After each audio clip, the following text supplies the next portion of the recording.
नमस्कार, आदाब, सत श्री अकाल। मेरे साथ है लोक समाज पार्टी के राष्ट्रीय अध्यक्ष श्री गौरीशंकर शर्मा। एडवोकेट शर्मा जी, स्वागत है जी आपका। नमस्कार। शर्मा जी, हरियाणा के अंदर दो अधिकारियों ने आत्महत्या की जी। और उस पर जो है सुसाइड नोट भी मिला।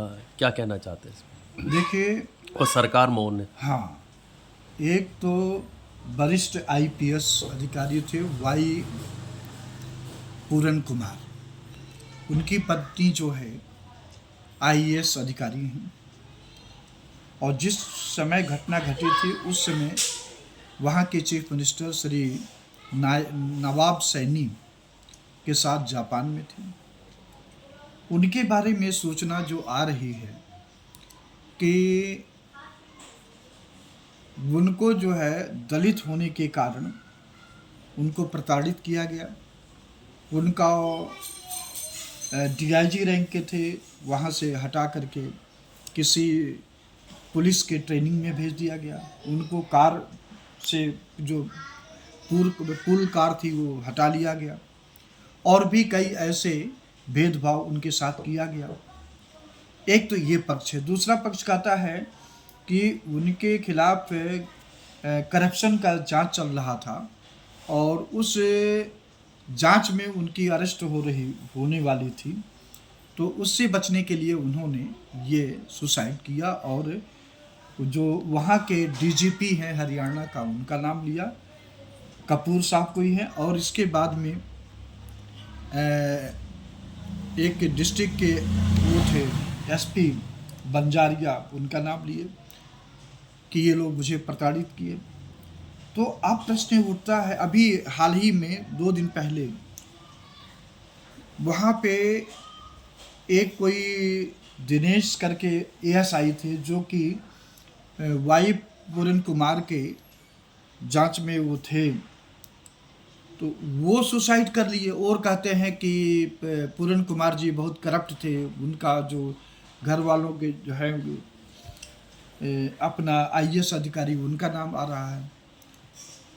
अब रही बात जो इनका एएसआई का आत्महत्या का है, इनको नहीं करना चाहिए था। जो एलिगेशन था, जो बातें थी, जो प्रताड़ित हो रहे थे, वो तो पी पूरन कुमार से थे, वाई पूरन कुमार से थे। वो ऑलरेडी सुसाइड कर चुके थे, तो इस समय सुसाइड करने का क्या उचित था? हमको लगता है कि जो एएसआई हैं जो सुसाइड किए हैं, या तो इनको करने को मजबूर किया गया होगा या किसी अन्य कारण से किए होंगे। तो वहाँ की सरकार किसी अन्य लोगों से सुसाइड लिखवा करके वाई पूरन कुमार को फंसाने के लिए ऐसा चाल चले। अब ये तो तभी निष्पक्षता की जांच होगी जब उसमें कई बड़े विद्वान वकील शामिल हों, हाई कोर्ट या सुप्रीम कोर्ट के रिटायर्ड जज शामिल हों, कुछ पत्रकार शामिल हों, तब जांच में पता चला जाएगा कि भाई कौन सा गलत है, कौन सही है। अब रही बात करप्शन की।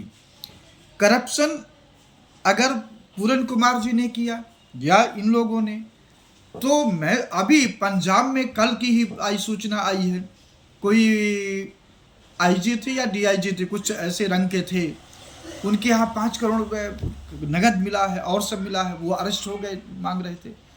तो करप्शन इस देश में लोगों के रग रग में बस गया है। कारण खास करके जब से नरेंद्र मोदी की सरकार आई है, करप्शन का रेट दिन दूना रात चौगुना बढ़ गया, क्योंकि ये पार्टी खुद करप्शन की जन्मदाता तो नहीं कहेंगे, लेकिन वो एक गंगोत्री तो है इस में वो करने को, जो कि इलेक्टोरल बॉन्ड से सिद्ध हो गया है।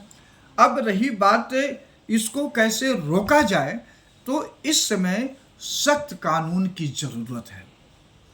लोक समाज पार्टी के विजन में है कि जो प्रिवेंशन ऑफ करप्शन एक्ट है उसमें संशोधन किया जाएगा।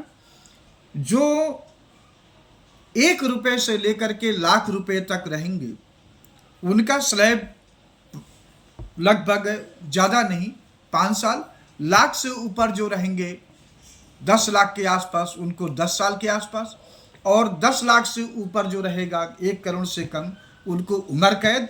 और जिनके पास भी 1 करोड़ करप्शन के दौरान उनके घर में संपत्ति 1 करोड़ से ज़्यादा मिलती है, उनको सरेआम चौराहे पर ट्रायल करके इस बिजली के खंभे पर लटका दिया जाए। देखिए 2-4 साल में इस देश में लोग करप्शन से दूर होकर के ईमानदारी के रास्ते पर चलेंगे, तब जा कर के ऐसा होगा। लेकिन इस सरकार के उसमें करप्शन रोका नहीं जा सकता।